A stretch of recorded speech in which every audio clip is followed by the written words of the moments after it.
اعوذ باللہ من الشیطان الرجیم بسم اللہ الرحمن الرحیم فقاتل فی سبیل اللہ لا تکلف الا نفسک وحرز المؤمنین عسى اللہ ان یکف بأس الذین کفروا واللہ اشد بأسا واشد تنکیلا من یشفع شفاعة حسنة یکن له نصیب منها ومن یشفع شفاعة سیئة یکن له کفل منها وکان اللہ علی کل شیء مقیتا وَإِذَا حُيِّيتُم بِتَحِيَّةٍ فَحَيُّوا بِأَحْسَنَ مِنْهَا أَوْ رُدُّوهَا إِنَّ اللَّهَ كَانَ عَلَى كُلِّ شَيْءٍ حَسِيبًا اللَّهُ لَا إِلَٰهَ إِلَّا هُوَ لَا يَجْمَعَنَّكُمْ إِلَىٰ يَوْمِ الْقِيَامَةِ لَا رَيْبَ فِيهِ وَمَنْ أَصْدَقُ مِنَ اللَّهِ حَدِیثًا۔ چنانچہ اے نبی صلی اللہ علیہ وآلہ وسلم آپ اللہ کی راہ میں لڑیں، آپ کو اپنی ذات کے سوا کسی کا ذمہ دار نہیں بنایا گیا اور آپ مومنوں کو لڑائی پر آمادہ کریں۔ امید ہے کہ اللہ ان لوگوں کو لڑائی سے روک دے جنہوں نے کفر کیا، اور اللہ لڑائی میں بہت سخت ہے اور سزا دینے میں بھی بہت سخت ہے۔ جو کوئی اچھی سفارش کرے گا اسے بھی اس کا کچھ حصہ ملے گا، اور جو کوئی بری سفارش کرے گا اسے بھی اس کا کچھ حصہ ملے گا، اور اللہ ہر چیز پر نگہبان ہے۔ اور جب تمہیں سلام کیا جائے تو تم اس سے اچھا جواب دو یا وہی الفاظ لوٹا دو، بے شک اللہ ہر چیز کا خوب حساب لینے والا ہے۔ اللہ کے سوا کوئی معبود برحق نہیں، وہ ضرور تمہیں قیامت کے دن اکٹھا کرے گا جس کے آنے میں کوئی شک نہیں، اور بات کہنے میں اللہ سے زیادہ کون سچا ہے۔ اللہ تعالیٰ نے اپنے بندے اور رسول حضرت محمد صلی اللہ علیہ وآلہ وسلم کو حکم دیا ہے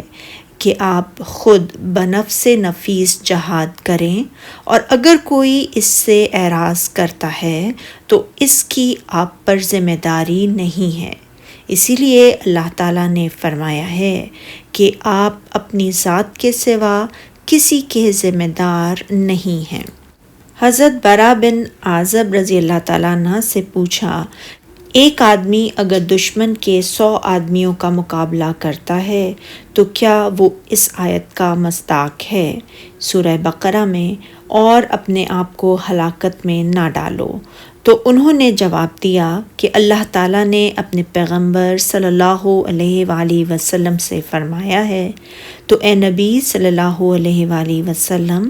آپ اللہ کی راہ میں لڑیں، آپ اپنی ذات کے سوا کسی کے ذمہ دار نہیں ہیں، اور مومنوں کو بھی ترغیب دیجیے۔ ارشاد باری تعالیٰ ہے اور مومنوں کو بھی ترغیب دیجیے، یعنی انہیں جہاد کی ترغیب بھی دیں اور ان کا حوصلہ بھی بڑھائیں، جیسا کہ آپ نے جنگ بدر کے دن ان کی صفیں درست کرتے ہوئے ان سے فرمایا تھا۔ ایسی جنت کے لیے کھڑے ہو جاؤ جس کی چوڑائی آسمانوں اور زمین کے برابر ہے۔ جہاد کی ترغیب کے بارے میں بہت سی احادیث مبارکہ ہیں، مثلاً امام بخاری نے حضرت ابو ہریرہ رضی اللہ تعالیٰ عنہ سے مروی حدیث کو بیان فرمایا ہے۔ رسول اللہ صلی اللہ علیہ وآلہ وسلم نے فرمایا،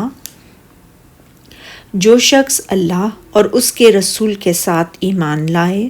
اور نماز قائم کرے اور زکوٰۃ ادا کرے اور رمضان کے روزے رکھے تو اللہ تعالیٰ پر حق ہے کہ اسے جنت میں داخل کرے، خواہ وہ اللہ کی راہ میں ہجرت کرے یا اس زمین میں بیٹھا رہے جس میں وہ پیدا ہوا تھا۔ صحابہ نے عرض کی، اے اللہ کے رسول صلی اللہ علیہ وآلہ وسلم، کیا ہم لوگوں کو اس کی خوشخبری نہ دے دیں؟ آپ صلی اللہ علیہ وآلہ وسلم نے فرمایا، جنت میں 100 درجے ہیں جنہیں اللہ تعالیٰ نے اپنی راہ میں جہاد کرنے والوں کے لیے تیار کر رکھا ہے۔ ہر 2 درجوں کے درمیان اتنا فاصلہ ہے جتنا آسمان اور زمین کے درمیان فاصلہ ہے۔ جب تم اللہ تعالیٰ سے سوال کرو تو جنت الفردوس کا سوال کرو، کیونکہ وہ جنت کا سب سے افضل اور سب سے اعلیٰ درجہ ہے، اور اس کے اوپر رحمان کا عرش ہے اور اسی سے جنت کی نہریں پھوٹتی ہیں۔ اللہ تعالیٰ نے ارشاد فرمایا، قریب ہے کہ اللہ کافروں کی لڑائی کو بند کر دے، یعنی جب آپ مسلمانوں کو جہاد کی ترغیب دیں گے تب دشمنوں کے مقابلے کے لیے اور اسلام اور مسلمانوں کے دفاع کے لیے ان کی ہمت، جرأت اور صبر و استقلال میں اضافہ ہو جائے گا،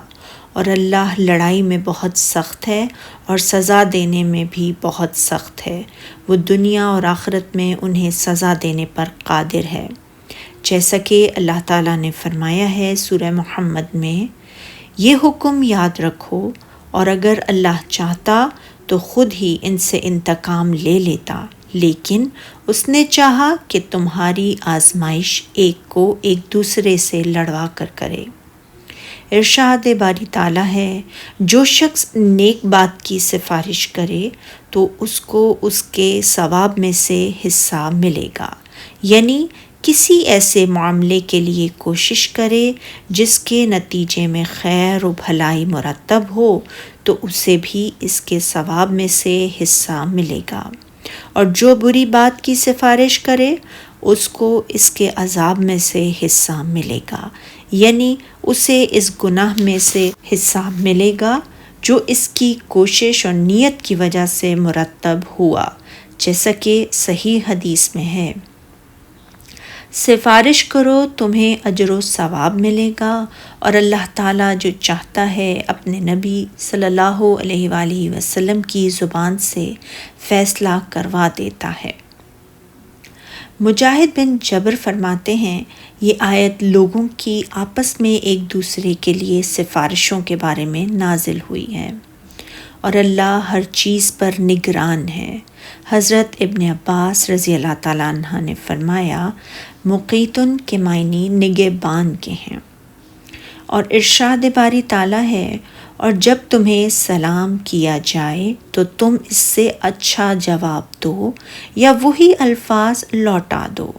یعنی جب کوئی مسلمان تمہیں سلام کہے تو اسے اس سے بہتر کلمے سے جواب دو یا انہی الفاظ میں جواب دو جن میں اس نے سلام کیا ہو۔ یاد رہے، بہتر الفاظ میں جواب دینا مستحب ہے، جبکہ انہی الفاظ میں جواب دینا فرض ہے۔ حضرت عمران بن حسین سے روایت ہے، ایک شخص نبی اکرم صلی اللہ علیہ وآلہ وسلم کی خدمت اقدس میں حاضر ہوا اور اس نے کہا، السلام علیکم۔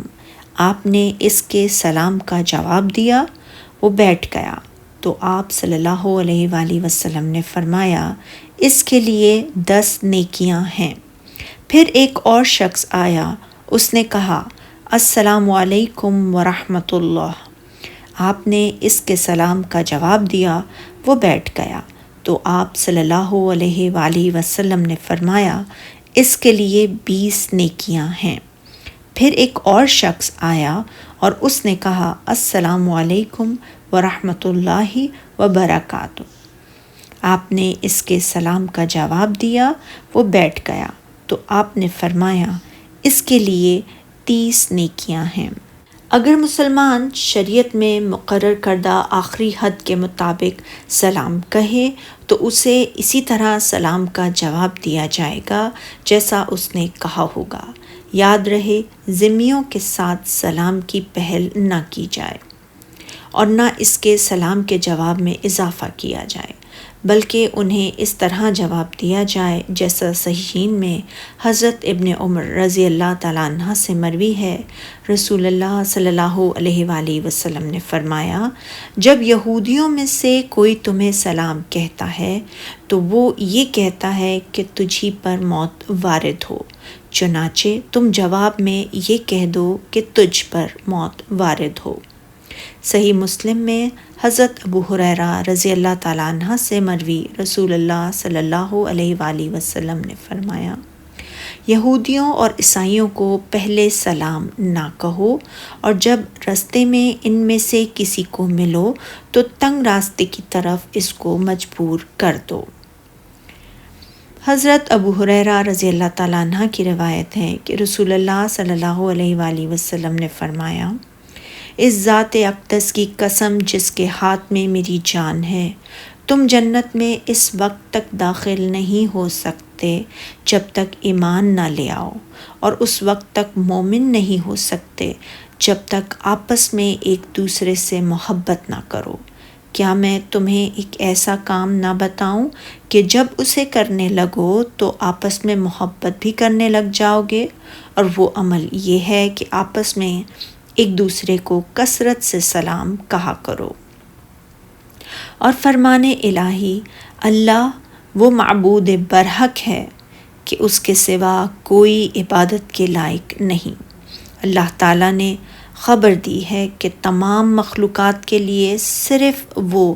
واحد و یکتا ہی معبود ہے، اور یہ ارشاد باری تعالیٰ قسم پر مشتمل ہے، کیونکہ اس کے بعد فرمایا، وہ قیامت کے دن تم سب کو ضرور جمع کرے گا،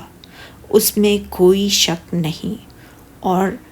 یہ لام جواب قسم ہے، اور خبر اور قسم ہے کہ وہ پہلے اور پچھلے تمام لوگوں کو عنقریب ایک میدان میں جمع کرے گا، اور ہر شخص کو اس کے عمل کے مطابق جزا دے گا۔ اور اللہ تعالیٰ کا فرمان ہے، اور اللہ سے بڑھ کر بات کا سچا کون ہے؟ اپنی بات، اپنی خبر اور اپنے وعدہ و وعید میں اس سے بڑھ کر کوئی سچا نہیں ہو سکتا۔ سبحانک اللہم و بحمدک، اشہد ان لا الہ الا انت، استغفرک و اتوب الیک۔